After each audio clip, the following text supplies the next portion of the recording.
함께 기도하실 때 회중을 대표해서 김선영 권사님께서 기도하시겠습니다.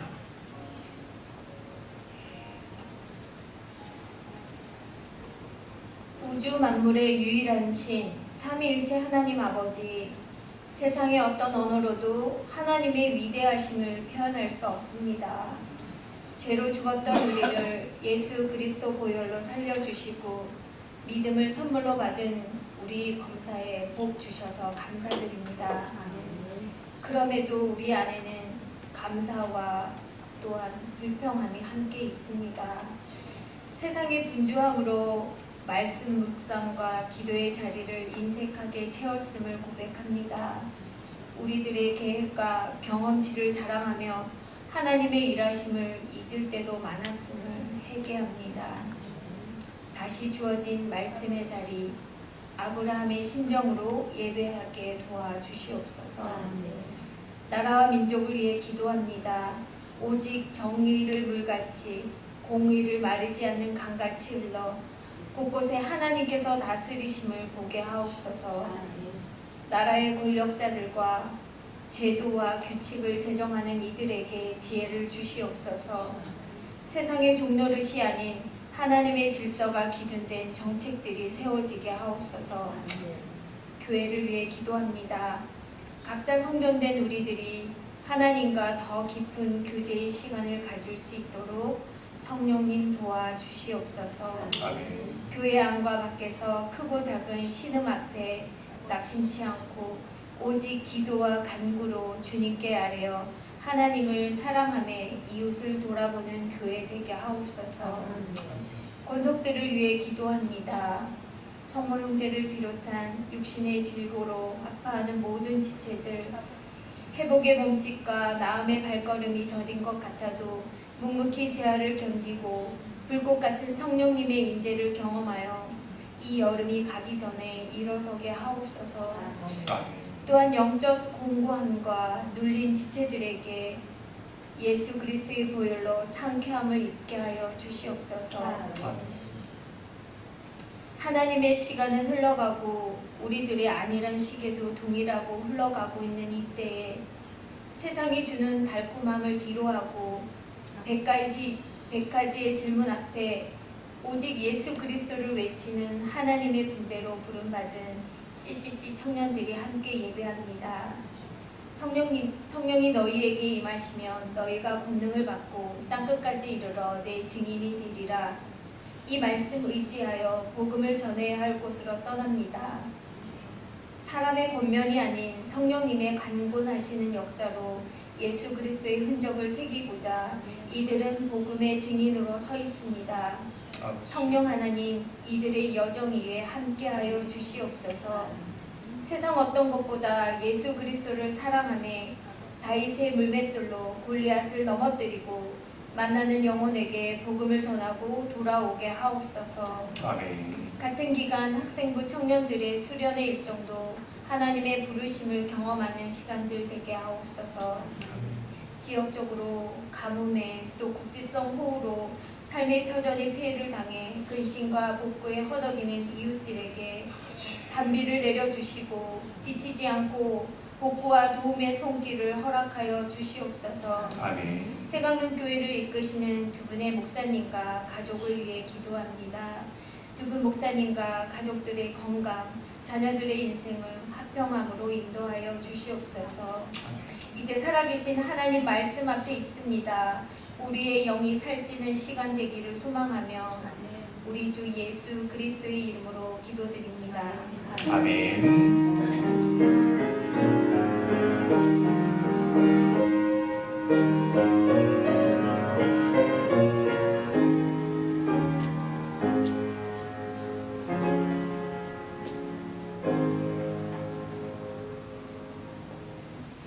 자, 이 시간은 특송 시간입니다. 우리 강릉 속초지구 CCC 학생들이 나와서 특송하시겠습니다. 박수합시다.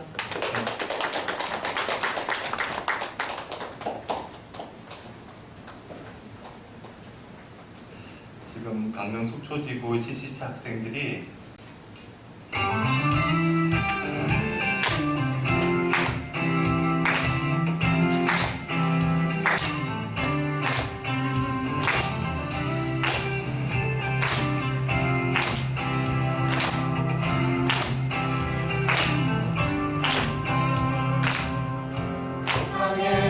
가득한 소리가 내게 갈 수 없다 말하고 끝을 알 수 없는 어둠에 내 마음 들려도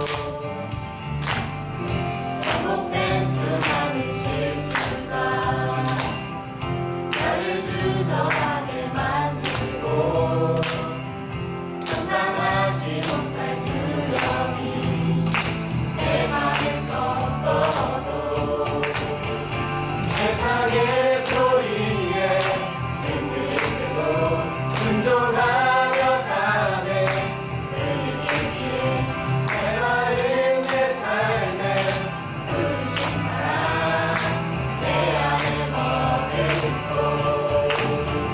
나의 실패 속에 넘어지고 순종하며 가네 그에게 위해 부르신 그곳에 온 맘을 두어 걸어가네 맡기신 그 길을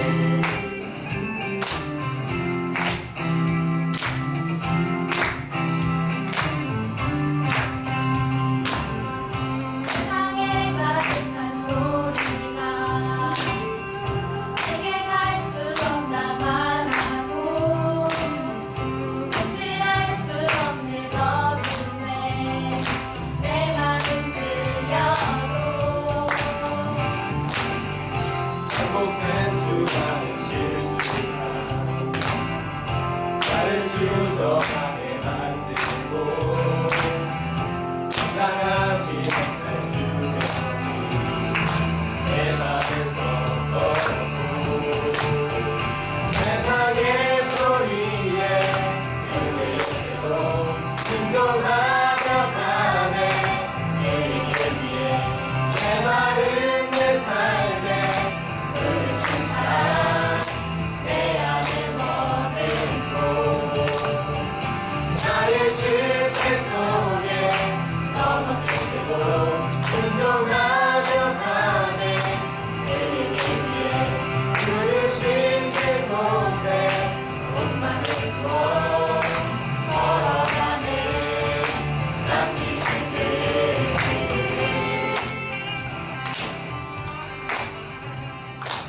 촬영 진상.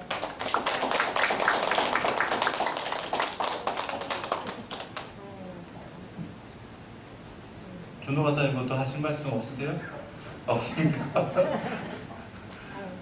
우리 지금 특송하신 분이 10명인데 이 10명을 또 책임지고 인솔하시는 분이 또 책임 간사님 또 목사님이세요.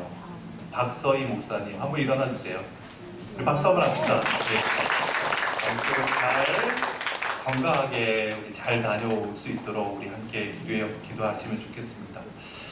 자, 오늘 하나님께서 주시는 말씀입니다. 창세기 18장 7절로 15절 말씀 우리 한 목소리로 봉독해 보겠습니다. 시작. 아브라함이 또 가축대 있는 곳으로 달려가서 기름지고 좋은 송아지를 잡아 하인에게 주니 그가 급히 요리한지라. 아브라함이 엉긴 젖과 우유와 하인이 요리한 송아지를 가져다가 그들 앞에 차려놓고 나무 아래에 모셔 섬에 그들이 먹으니라. 그들이 아브라함에게 이르되 내 아내 사라가 어디 있느냐 대답하되 장막에 있나이다. 그가 이르시되 내년 이맘때 내가 반드시 내게로 돌아오리니 내 아내 사라에게 아들이 있으리라 하시니 사라가 그 뒤 장막 문에서 들러왔더라. 아브라함과 사라는 나이가 많아 늙었고 사라에게는 여성의 생리가 끊어졌는지라. 사라가 속으로 웃고 이르되 내가 노쇠하였고 내 주인도 늙었으니 내게 무슨 즐거움이 있으리요. 여호와께서 아브라함에게 이르시되 사라가 왜 웃으며 이르기를 내가 늙었거늘 어떻게 아들을 낳으리요 하느냐. 여호와께 능하지 못한 일이 있겠느냐. 이르되 내가 내게로 돌아오리니 사라에게 아들이 있으리라. 사라가 두려워서 부인하여 이르되 내가 웃지 아니하였나이다. 이르시되 아니라 내가 우선이니라. 아멘.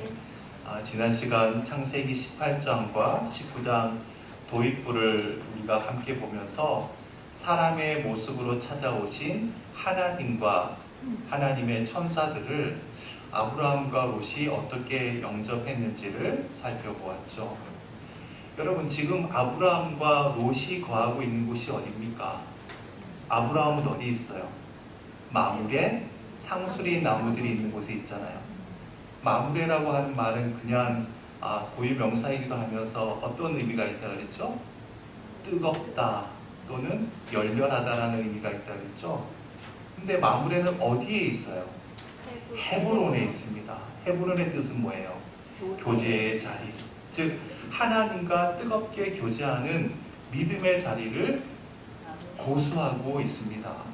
반면에 롯은 어디에 있어요? 소돔에 있습니다. 세상을 따라서 세상의 욕망을 따라 지금 소돔에 와 있죠. 여러분, 우선 아브라함에게 나타난 사람은 모두 몇 명이었죠? 3명이었습니다. 3명의 정체는 어떻게 돼요? 한 분은 하나님이시고 나머지 2분은 천사였죠. 아브라함은 그들을 보자마자 곧 장막문에 달려나가서 샤하, 엎드려 부르겠습니다. 이 샤하라고 하는 말은 예배라는 말과 같은 의미라고 했죠. 자, 한번 복습해 봅시다. 18장 3절과 4절 말씀이에요. 시작. 이르되 내 주여 내가 주께 은혜를 입었사오면 원하건대 종을 떠나 지나가지 마시옵고 물을 조금 가져오게 하사 당신들의 발을 씻으시고 나무 아래에서 쉬소서. 아브라함은 하나님을 본과 동시에 하나님께서 자기에게 은혜를 베풀러 오셨음을 알았습니다. 즉 그 은혜의 눈빛을 직감한 거죠. 그래서 말합니다. 주님, 제게 은혜를 베풀어 오셨다는 것 제가 알고 있습니다. 그러니 제발 저를 그냥 지나치지 마십시오. 그리고 뭐라고 해요? 주님, 나더러 물을 좀 가져오라고 명령 좀 해주십시오. 그리고 그 물에 당신들의 발을 씻으시고 나무 아래에서 쉬십시오. 5절 말씀 봅시다. 시작. 내가 떡을 조금 가져오리니 당신들의 마음을 상쾌하게 하신 후에 지나가소서. 당신들이 종에게 오셨음이니이다. 그들이 이르되 내 말대로 그리하라. 제가 떡을 조금 가져올 테니까, 떡이라는 것은 빵이라 그랬죠. 빵을 조금 가져올 테니까 당신들 마음을 상쾌하게, 상쾌하다는 말은 다른 어떤 의미라 그랬죠? 흡족하게 한다는 말이라 그랬죠. 당신들 마음을 흡족하게 하신 후에 지나가십시오. 왜냐하면이란 말이 생략이 되어 있다 그랬죠. 왜냐하면 당신들이 종에게 오셨기 때문입니다. 여러분, 여기서 이 조금이라고 하는 말은 히브리 말로 파트라고 했는데 그 뜻이 뭐라고 했어요? 조각이라고 그랬죠. 조각. 딱 한 조각이라는 뜻이라고 했습니다. 한 조각 가져온다고 한 거예요. 근데 6절 말씀 봅시다. 6절 시작. 아브라함이 급히 장막으로 가서 사라에게 이르되 속히 고운 가루 세 스아를 가져다가 반죽하여 떡을 만들라 하고. 제가 지난주에 세 스아에 대해서 조금 아리까리하게 설명한 것 같아요. 여러분, 한 스아는 리터로 따지면 7.3리터입니다.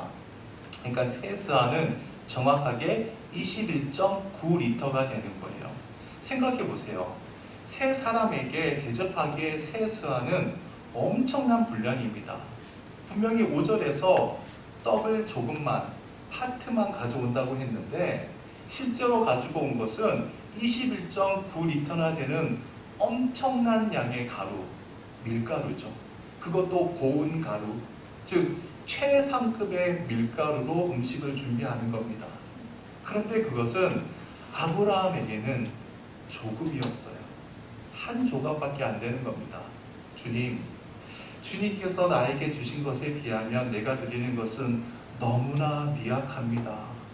너무나 적습니다. 한 조각에 불과합니다. 주님 이것밖에 드리지 못하는 제 불충을 용서해 주십시오. 그런 심정인 거죠. 자, 그에 비해서 롯을 봅시다. 19장 1절이에요. 19장 1절 시작. 저녁 때에 그 두 천사가 소돔에 이르니 그들을 보고 일어나 영접하고 땅에 엎드려 절하며. 롯이 소돔 성문에 앉았다가 천사의 모습을 한 두 천사가 나타나자 그들을 영접하고 땅에 엎드렸습니다. 이것도 샤하예요. 엎드려 부복하는 모습은 아브라함과 같습니다. 그런데 그 다음을 봅시다. 2절 시작. 이르되 내 주여 돌이켜 종의 집으로 들어와 발을 씻고 주무시고 일찍이 일어나 갈 길을 가소서. 그들이 이르되 아니라 우리가 거리에서 밤을 새우리라. 여러분, 아브라함은 뭐라고 했어요?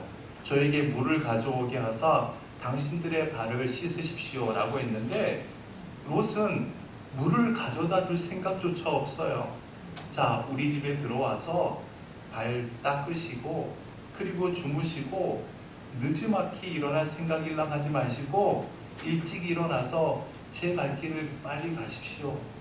그 말을 듣고 주의 천사가 뭐라고 얘기해요? 아니라 우리가 거리에서 밤을 새우리라. 무슨 말입니까? 너희 집에 안 들어갈란다. 그냥 거리에서 밖에서 노숙하면 했지 너희 집을 들어가지 않겠다는 그런 의미라고 했죠. 자, 이제 본문으로 돌아와서 오늘 본문 7절 말씀 봅시다. 7절 읽어볼까요? 시작. 아브라함이 또 가축대에 있는 곳으로 달려가서 기름지고 좋은 송아지를 잡아 하인에게 주니 그가 급히 요리한지라. 자, 여기 급히에다가 공표를 쳐봅시다. 6절에 공표 치는 게 뭐예요? 급히, 속히 다 서로 연결해 봅시다. 자, 여러분 6절에 보면 아브라함이 장막에 있는 사라에게 급히 갔는데 지금 이제 어디로 달려가는 거예요? 가축대가 있는 곳, 소위 우리로 지금 달려가는 겁니다. 거기서 나이 많아서 늙은 소가 아니라 어떤 소? 기름지고 좋은 송아지. 요즘 식으로 말하면 최상급 한우 툭불이겠죠? 소고기를 가져다가 하인 요리사를 통해서 음식을 만들게 하는 거예요. 그랬더니 그 하인 요리사가 급히 요리를 하는 겁니다. 자, 저를 보세요. 지금 아브라함을 비롯한 아내 사라 그리고 하인들, 즉 아브라함의 모든 권속들이 하나가 되어서 하나님을 어떻게 모셔야 하는가에 대해서 하나의 공감대가 이루어진 것을 알 수가 있죠. 즉 모든 식구들이 일사불란하게 신명나게 움직이면서 최선을 다해서 하나님을 섬기고 있는 겁니다. 8절 말씀 시작. 아브라함이 엉긴 젖과 우유와 하인이 요리한 송아지를 가져다가 그들 앞에 차려놓고 나무 아래에 모셔 섬에 그들이 먹으니라. 여기서 엉긴 젖이라고 하는 것은 요즘 말로 하면 유산균, 요플레 같은 요구르트를 의미해요. 요구르트. 그러니까 아브라함은 엉긴 젖, 요구르트와 그리고 뭐예요? 우유, 그리고 하인이 요리한 송아지를 가져다가 그들 앞에 차려놓고 나무 아래에 선 겁니다. 여러분, 하나님과 천사들이 아브라함을 찾아온 시간이 언제였어요? 하루 중에 가장 더운 시간이잖아요. 그렇죠? 그래서 나무 그늘에 하나님과 천사들을 모셔놓고 그 옆에 지금 아브라함은 서 있는 겁니다. 자, 이 광경을 한번 머릿속에 그려보세요. 정성껏 만든 송아지 요리와 빵과 요구르트, 우유를 전부 식탁에 차려놓고 그 옆에 서 있는 아브라함의 모습. 마치 이 장면은 이 고급 레스토랑을 떠올릴 수 있겠죠. 웨이터가 옆에서 팔에 하얀 수건을 딱 두르고 서 있는 모습이죠. 손님, 드시다가 필요한 거 있으면 명령만 내리십시오. 무엇이든 제가 하겠습니다. 그런 자세를 우리가 볼 수가 있죠. 근데 여러분, 이와 반면에 롯을 한번 봅시다. 19장 3절로 넘어가 봅시다. 19장 3절. 다 같이 시작. 롯이 간청함에 그제서야 돌이켜 집으로 들어오는지라 롯이 그들을 위하여 식탁을 베풀고 무교병을 구우니 그들이 먹으니라. 자, 주의 천사들이 길거리에서 자겠다, 안 들어간다, 나 노숙하면 노숙겠지, 들어가지 않겠다 라고 했더니 롯이 간청을 하는 거예요. 어떻게 그럴 수 있습니까? 여기까지 오셨는데 어서 들어오십시오. 결국 롯의 간청으로 주의 천사들이 롯의 집에 들어갔어요. 그런데 롯이 그들을 위해 식탁을 베풀었는데 뭘 내온 거예요? 무교병을 내어놨습니다. 무교병. 여러분, 무교병이 뭐예요? 무교병은 누룩을 넣지 않은, 이스트를 넣지 않은 빵이에요. 성찬식에 먹는 빵이잖아요. 성찬식 때. 성찬식 빵 맛있나요? 맛없죠. 무교병은 그저 자기 식구끼리 급할 때 먹을 수 있는 그런 간식용 빵일 수는 있지만 결코 손님 대접하는 빵이 아닙니다. 손님을 대접하는 빵에는 반드시 이스트를 넣어야 돼요. 또한 아브라함은 빵뿐만이 아니라 뭐도 같이 곁들였어요. 요구르트, 우유, 송아지 요리까지 준비했는데 롯은 송아지는커녕 치킨 한 마리 없어요. 또한 요구르트와 우유는 말할 것도 없고 마실 물 한 잔 없습니다. 그러니까 보세요. 대접은 하긴 하는데 안 하느니 못한 인색한 대접이죠. 그냥 제일 손쉽게 할 수 있는 무교병 한 장, 두 장 턱턱 부어서 내어놓은 겁니다. 여러분, 아브라함과 얼마나 비교가 됩니까? 그렇게 정성을 다해서 고운 가루, 세스알을 빵을 만들면서도 하나님, 이건 한 조각밖에 안 됩니다. 정말 조금입니다. 라고 하고 했던 아브라함의 자세. 우리는 이러한 아브라함의 중심을 보면서 참된 섬김이 무엇인지를 우리가 생각하게 되죠. 여러분, 이 섬김이라는 단어는 제가 프린트에 적어놨는데 헬라 말로 디아코니아라고 해요. 한번 따라해보세요. 디아코니아. 여러분, 이 말은 섬기는 사람이라는 뜻의 디아코노스에서 파생이 됐어요. 이 말도 따라해봅시다. 디아코노스. 근데 원래 이 디아코노스의 뜻이 뭐냐 하면 적어보세요. 식탁을 차리는 사람이라는 뜻입니다. 디아코노스의 뜻이 뭐라고요? 식탁을 차리는 사람. 식탁을 차리는 사람이 디아코노스예요. 보세요. 아브라함은 하나님께서 자기를 불러주시고 언약을 주시고 구원해 주셨기에 아무런 조건 없이 그 식탁을 차려서 하나님을 옆에 모시고 지금 서 있는 겁니다. 섬김의 본을 보여주고 있는 것이죠. 반면에 롯은 똑같이 주님의 천사들에게 엎드리고 부복하면서 자기 집에 들어오시라고 하는 것은 아브라함과 똑같았지만 모든 것이 형식적으로 끝나버립니다. 여러분, 대체 이 차이가 어디에서 비롯될까요? 차이는 간단합니다. 헤브론 사람인가 아니면 소돔 사람인가, 그 차이밖에 없어요. 하나님과 교제하는 그 믿음의 중심을 지니고 있는가?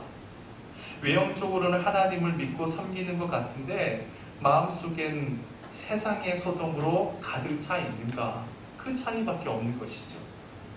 여러분, 우리가 아무리 예배당을 찾아서 수없이 많이 예배를 드리고 하나님께 예물을 드리고 아무리 종교 행위를 열심히 한다고 할지라도 우리의 마음속에 소돔을 가득 채우고 세상을 가득 채우고 살아간다면 우리의 몸이 예배당 안에 들어와 있어도 우리는 소돔에 있는 롯과 똑같은 겁니다.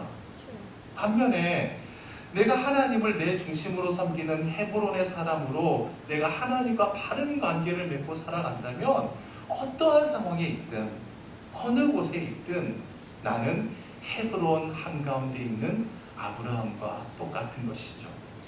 자, 9절 말씀 봅시다. 9절. 자, 9절이 뭐라고 시작해요? 그들이 아브라함에게 이르되. 여러분, 여기서 그들이는 누굴까요? 여기서 잘 구분해서 봐야 돼요. 그들이 누굴까? 우선 10절을 또 봅시다. 그 다음 10절. 10절은 뭐라고 시작해요? 그가라고 시작하죠. 그는 단수죠. 그쵸? 그러면 여기서 그는 누굴까요? 10절에서 그는. 그렇죠. 하나님이죠. 여러분, 아브라함에게 나타난 사람이 총 몇 명이라고 했어요? 3명이라고 했죠. 하나님과 하나님의 천사들. 그러니까 사람의 형상으로 나타난 그 3분 가운데 하나님은 10절에서 그라고 표현했고 9절에서 그들은 누구를 지칭할까요? 하나님의 천사들이라는 것을 우리가 알 수가 있죠. 하나님의 천사들.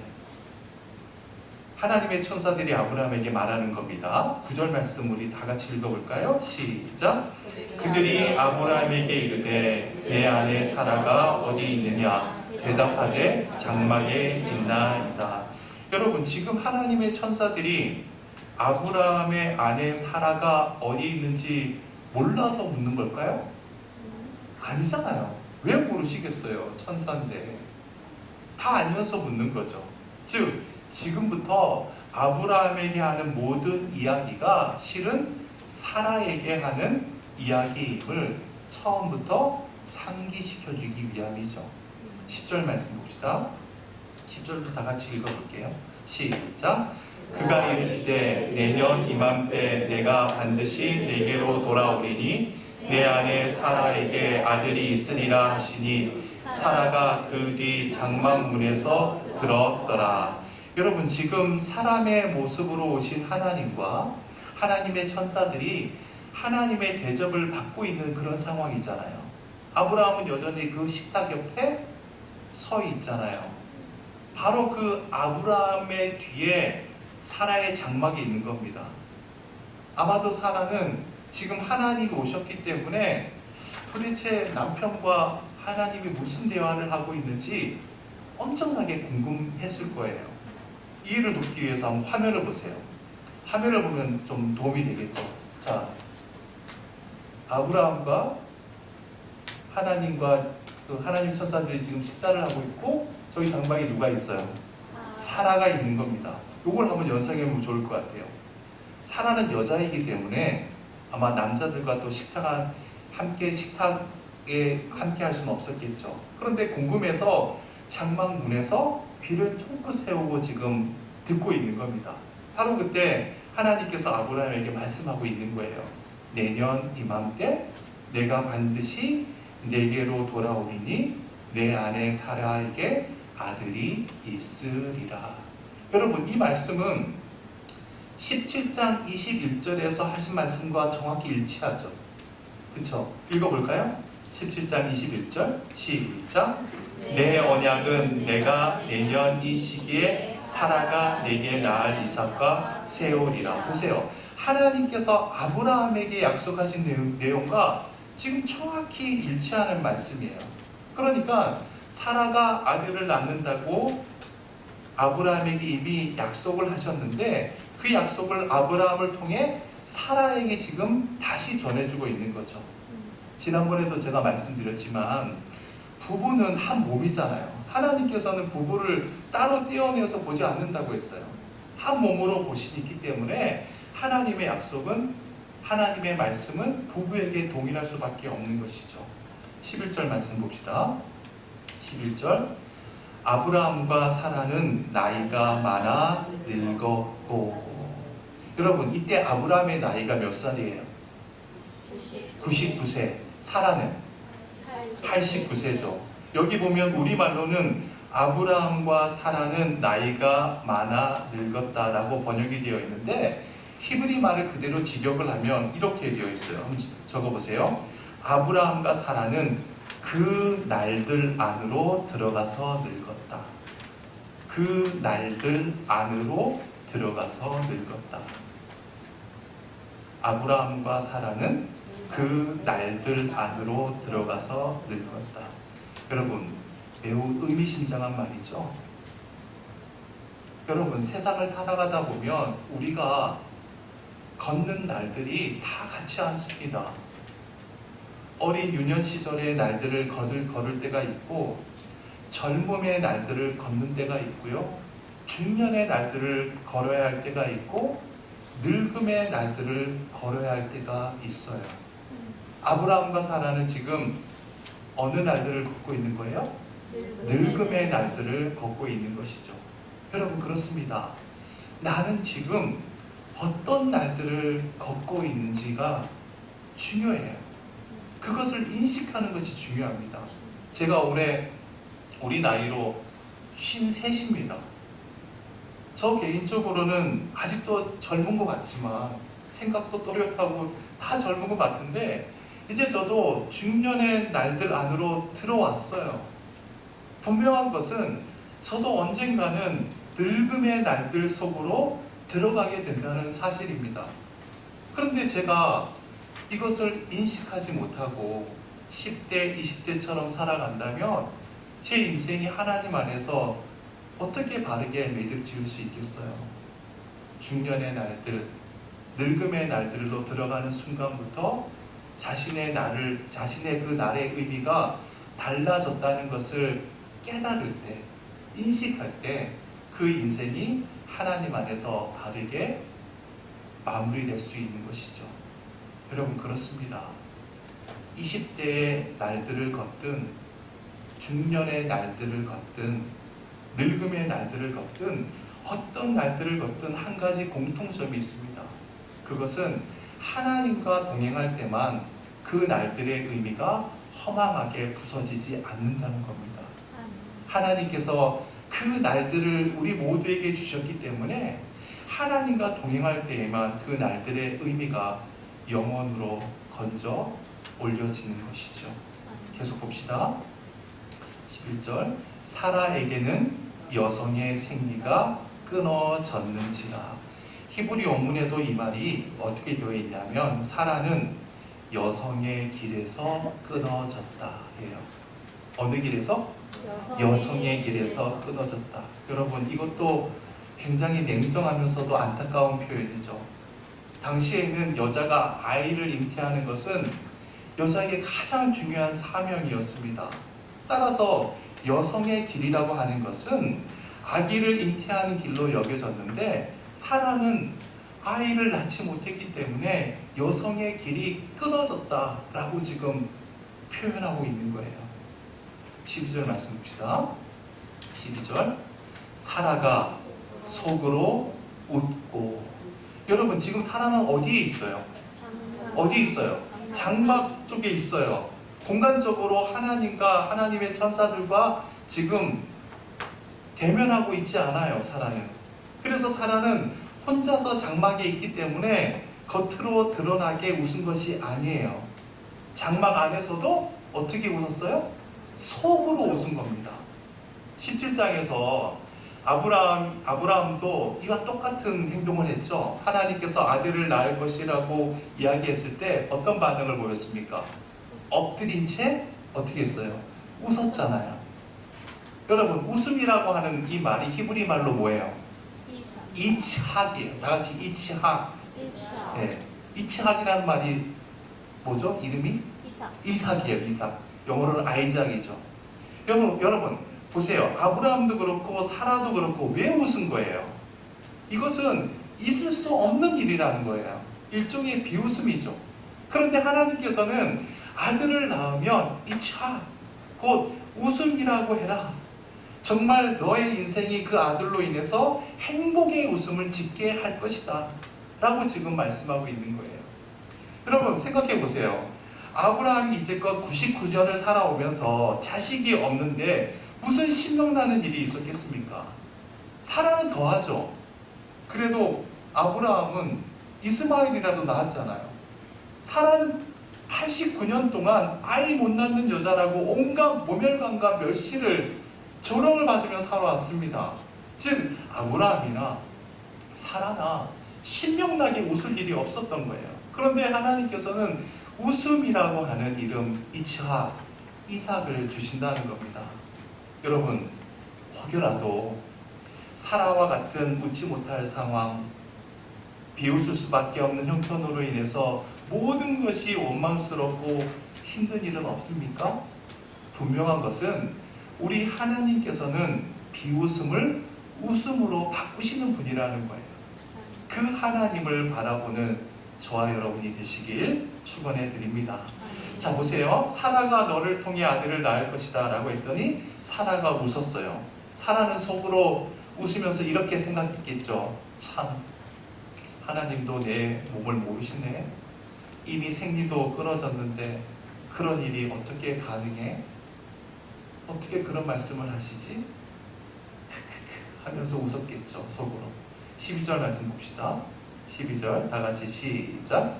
사라가 속으로 웃고 이르되 내가 노쇠하였고 내 주인도 늙었으니 내게 무슨 즐거움이 있으리요.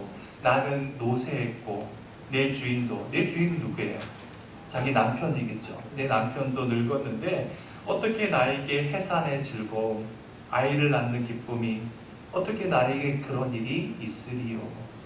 그런 일은 결코 있을 수 없다라고 지금 단정하고 있는 것이죠. 13절 말씀 시작. 여호와께서 아브라함에게 이르시되 사라가 왜 웃으며 이르기를 내가 늙었거늘 어떻게 아들을 낳으리요 하느냐. 자, 여러분 보세요. 지금 하나님과 사라는 서로 대면하고 있지 않아요. 서로 안 보이는 공간에 있는데 사라가 웃는 것을 하나님께서 이미 아셨어요. 그러면 하나님께서 사라를 불러놓고 질타해야 하는 것이 맞잖아요. 그런데 하나님께서는 아브라함에게 지금 말씀하고 있는 겁니다. 사라가 왜 웃으며 이르기를 내가 늙었거늘 어떻게 아들을 낳으리요 하느냐. 14절 말씀. 여호와께 능하지 못한 일이 있겠느냐. 여호와께 능하지 못할 일이 있겠느냐. 여기서 이 능하다라고 하는 이 히브리 말이 파라인데 경이롭다는 뜻도 있어요.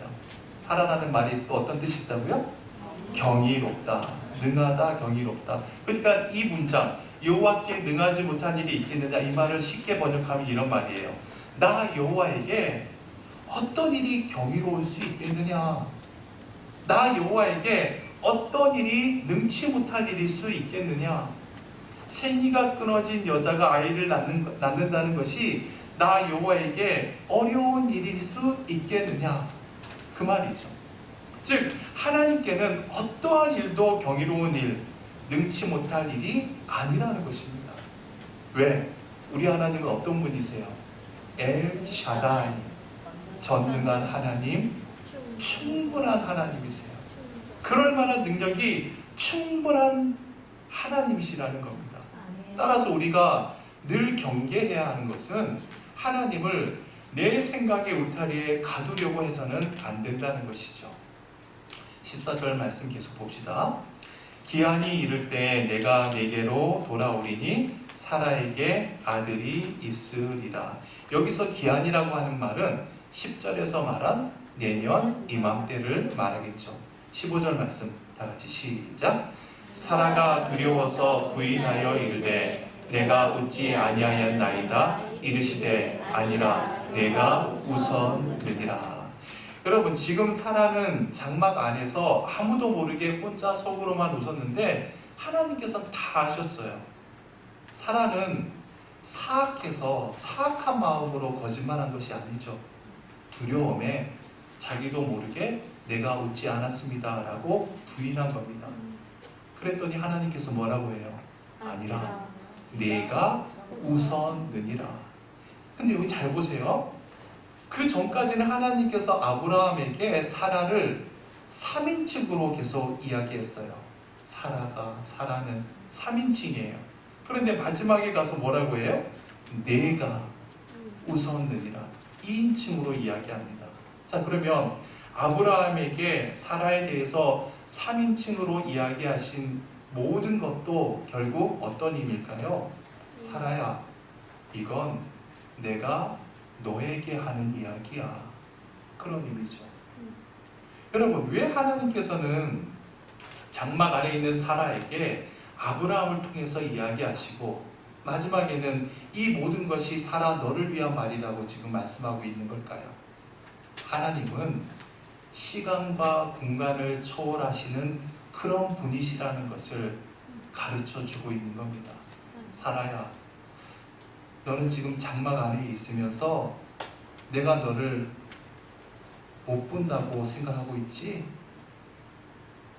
나는 너가 속으로 웃은 것도 다 알고 있어. 그러니 내가 하는 말을 꼭 믿으렴. 너의 생리가 끊어졌어도 내년 이맘때쯤 너를 통해서 내가 반드시 언약의 아들을 낳게 할 거야.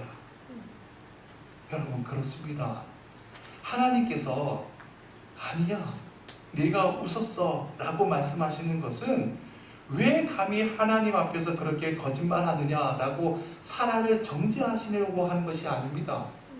두려워하는 그 사라의 마음의 중심을 다 알고 계시기 때문에 시간과 공간을 초월하시는 그 당신의 영원한 언약을 사라의 그 가슴 속에 깊이 새겨주시기 위함인 것이죠. 즉 사라도 아브라함처럼 하나님과의 만남을 계기로 엘샤다이, 하나님은 전능자시고 충분자시라는 것을 더 이상 의심하지 않는 믿음의 사람으로 새롭게 되길 바라시는 것입니다. 자, 오늘 말씀을 좀 정리하면서 한 군데만 좀 더 보겠습니다. 우리 18장 10절 말씀 다시 한번 읽어볼까요? 18장 10절 시작. 그가 이르시되 내년 이맘때 내가 반드시 내게로 돌아오리니 내 아내 사라에게 아들이 있으리라. 여기서 내년 이맘때, 다 같이 한번 따라해보세요. 내년 이맘때. 이 말이 히브리 말로는 카이트 하야라고 되어 있는데 이 말을 그대로 번역하면 적어보세요. 생명의 때라는 뜻입니다. 카이트 하야가 말 그대로 번역하면 뭐라고요? 생명의 때. 그러니까 내년 이맘때는 의역한 것이고 본래 의미대로는 생명의 때. 더 풀이하면 만물이 소생하는 때라는 의미예요. 이것을 좀 더 깊이 설명하자면 만물이 소생하는 때는 언제예요? 봄, 여름, 가을, 겨울 중 계절로 따지면 언제예요? 봄이죠. 따라서 이 말은 적어봅시다. 만물이 소생하는 봄이 되면, 만물이 소생하는 봄이 되면, 이 말이에요. 여러분, 봄의 특성은 뭐예요? 만물이 소생하는 계절이잖아요. 그러면 보세요. 지금 사라의 나이가 몇 살이라고요? 89이에요. 그동안 사라는 89번이나 계절적인 봄을 맞이한 겁니다. 하지만 사라의 태는 죽어 있었어요. 그러니까 사라의 태는 한 번도 봄을 맞아본 적이 없는 거죠. 즉 89년을 살아오면서 계절적인 봄은 89번을 맞았을 수 있지만 진정한 의미에서 인생의 봄을 맞은 적은 한 번도 없었던 겁니다. 그러면 보세요. 내년 이맘때쯤 이 말은 어떤 의미로 승화될 수 있을까요? 만물이 소생하는 내년 봄이 되면 자연만 소생하는 것이 아니라 사라의 태도 소생하고 사라의 인생도 소생한다는 그런 의미겠죠. 그러면 봅시다. 그 내년 봄에 아들 이삭이 태어날 거 아닙니까? 결국 아브라함과 사라는 하나님의 언약 속에서 참된 행복, 참된 웃음, 참된 이츠하크를 누리는 믿음의 조상으로 세움받게 되는 것이죠. 사랑하는 여러분, 그 하나님께서 지금 우리와 함께하고 계십니다. 그분이 당신의 언약으로 우리 곁에 와 계십니다. 그러면 더 이상 우리 생각 속에 하나님을 가두어 두는 하나님의 우상을 움켜쥐지 말고 오직 하나님의 언약의 말씀에 우리 자신을 드림으로 우리 모두 인생의 새 봄을 맞이하시길 주님의 이름으로 축원해 드립니다. 또한 하나님께서 주시는 이츠학, 참된 웃음의 열매가 우리의 삶의 구석구석에 아름답게 결실되어지기를 다시 한번 축원해 드립니다. 기도합시다. 사랑의 하나님, 오늘 이 밤에도 하나님께서 우리를 찾아와 주시고 우리와 함께 해주셔서 감사드립니다. 하나님을 형식적으로 대하는 소돔의 롯이 아니라 온 중심을 다해서 하나님을 영접하고 하나님께 자신을 드렸던 헤브론의 아브라함이 되게 하여 주옵소서. 엘샤다이 하나님 아버지, 전능자이자 충분자 되신 하나님의 은혜 속에서 그동안 만들어 왔던 하나님의 우상을 다 버리게 도와주시고 하나님께 내 자신을 온전히 맡겨드리는 이 시대의 아브라함, 사라가 될 수 있게 도와주옵소서. 그리하여 우리의 인생이 사라의 태처럼 죽었던 인생이었다 할지라도 예수 그리스도 안에서 하나님의 은총 속에 영혼이 소생되고 인생이 소생되는 새 봄을 맞이할 수 있도록 인도하여 주옵소서. 모든 은혜 감사드리며 예수님의 이름으로 기도드립니다. 아멘. 우리 380장 함께 결단의 찬양으로 올려드립시다.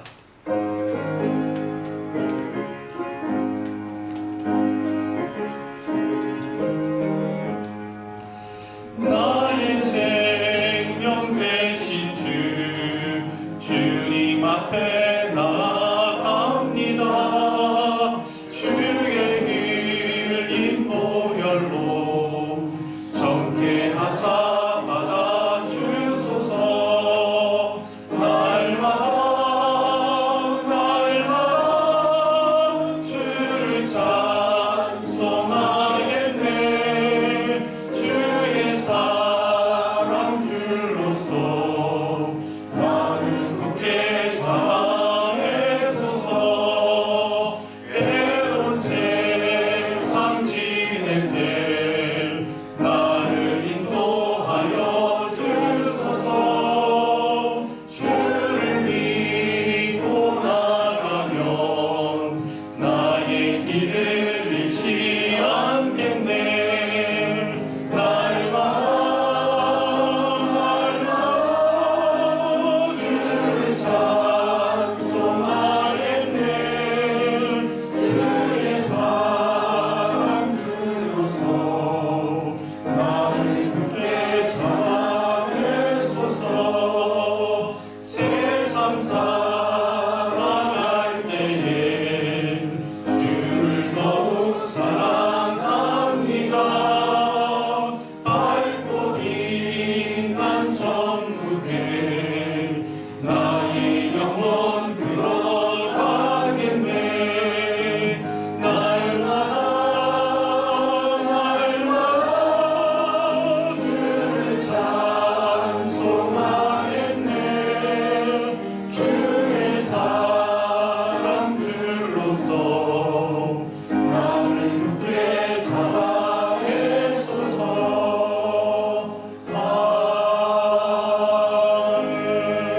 아멘. 하늘에 계신 우리 아버지여, 이름이 거룩히 여김을 받으시오며 나라의 마옵시며 뜻이 하늘에서 이룬 것 같이 땅에서도 이루어지이다.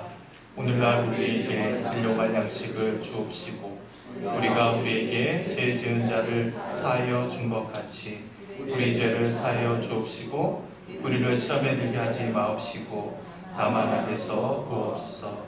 이게 나라와 권세와 영광이 아버지께 영원히 있사옵나이다. 아멘.